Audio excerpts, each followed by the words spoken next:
তবে খুলনা অঞ্চলে যে একটা আতঙ্ক ছড়িয়ে পড়ছে যে হামের প্রাদুর্ভাব, সেভাবে যে অনেক বেশি পেশেন্ট আমরা পাচ্ছি তা না, তবে শুনেছি যে কুষ্টিয়াতে বেশি পেশেন্ট আছে।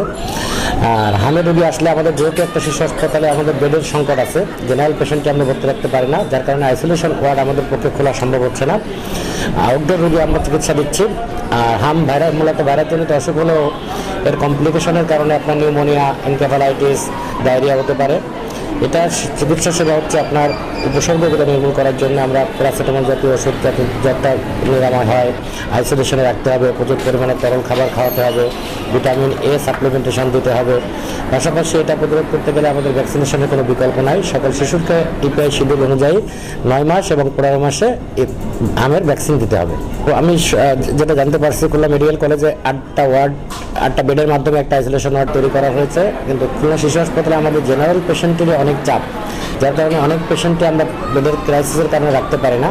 এখানে আলাদা বেড বা আইসোলেশন করার জায়গা আমাদের নাই, কিন্তু প্রয়োজন হলে আমরা কেবিনে রেখে চিকিৎসা সেবা দিতে পারবো।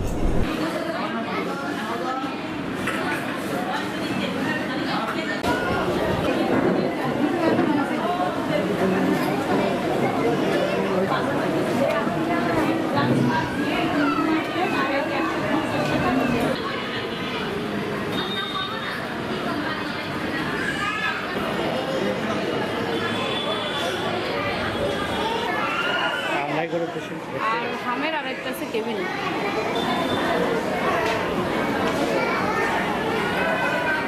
গেছিলাম, দিদিরাও ভয় পেয়ে গেছে, ডাক্তাররাও আমাদের ভরসা করতে আল্লাহকে ডাকেন। বাবু ক্রিটিক্যাল অবস্থায় ছিল, এখন আল্লাহ দয়া আমাদের বাবু অনেকটা সুস্থ। অনেক টিকা না নিয়ে হয়তো বা টিকা নিলে তখন মনের বুঝ দেওয়া যেত, যদি হয়তো বুঝতাম যে আমরা তো টিকা নিয়েছি।